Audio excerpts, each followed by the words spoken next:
हमारे साथ रूस से और ख़ास तौर पे रूस के क्रुक्स प्रांत से एमएलए अभय सिंह मौजूद हैं हिंदी में बातचीत करने के लिए। अभय जी, भारत और रूस के व्यापारिक संबंधों में एक नया आयाम आज जुड़ा है। किस तरह से आप देख रहे हैं कि अमेरिकी सैंक्शन के बावजूद भारत और रूस के व्यापारिक संबंध बढ़ रहे हैं? देखिए, भारत और रूस का जो व्यापारिक संबंध है पिछले 70 वर्षों से आगे ही बढ़ते जा रहा है और इतने सैंक्शन होने के बावजूद रशियन कंपनी को छोड़िए, इंडियन कंपनी को भी सैंक्शन लगा दिया है। इसके बावजूद भी हमारा व्यापार बढ़ते जा रहा है। आज जो हमारा इनॉग्रेशन हुआ है रशियन ट्रेड सेंटर का, ये उसमें एक और प्लस पॉइंट है जो कि और इसको आगे बढ़ा के ले जाएगा। ट्रंप के वापसी से किस तरह से आपको लगता है कि रूस और अमेरिका के बीच जो है तल्खियाँ कम होंगी और हो सकता है कि जो वॉर है, यूक्रेन वॉर है, उस पर विराम लगे? देखिए, ट्रंप की वापसी से न केवल रशिया को खुशी है और मेरे ख्याल से और भी कई देश है, अपना हिंदुस्तान भी खुश है इस पे, क्योंकि जो सरकार युद्ध को बढ़ावा देने में काम किया उन सब की सरकार चली गई। आप क्रुक्स क्षेत्र से आते हैं जो कि जाहिर है कि इस वक्त वॉर जोन में तब्दील है, जहां पर unprecedented kind of attack Ukraine से देखा गया।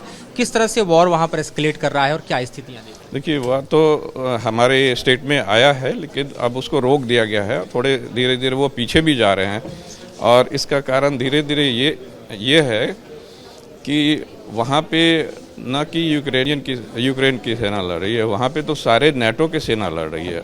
पकड़े जा रहे हैं, मारे जा रहे हैं। वो तो अफ्रीकन हैं, कुछ अरबी हैं, आपके पोलैंड के हैं, इंग्लैंड के भी लोग वहाँ मारे जा रहे हैं।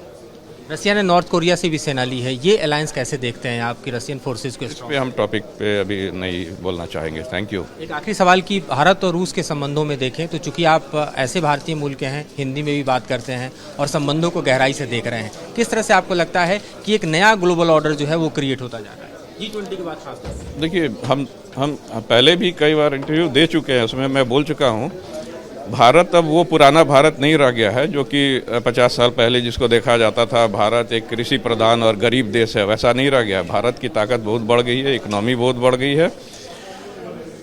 मेरे ख्याल से G20 के अलावा भारत का स्थान यूएनओ में ही परमानेंट मेंबर की तरह होनी चाहिए। G7 में भी भारत की सदस्यता होनी चाहिए और अगर वो नहीं है, इस ऑर्गेनाइजेशन दोनों को छोड़ करके आप लोग ब्रिक्स में आइए। ब्रिक्स आज के समय में सबसे बड़ा ऑर्गेनाइजेशन है। जाहिर तौर पे ब्रिक्स के बाद भारत और ख़ास तौर पे आप देखिए रूस के संबंधों में एक नई ऊंचाई है।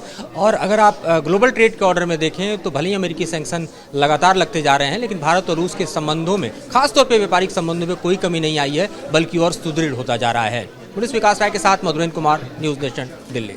न्यूज़ नेशन अब व्हाट्सएप पर खबरों के ताज़ा अपडेट के लिए न्यूज़ नेशन के इस QR कोड को स्कैन करें।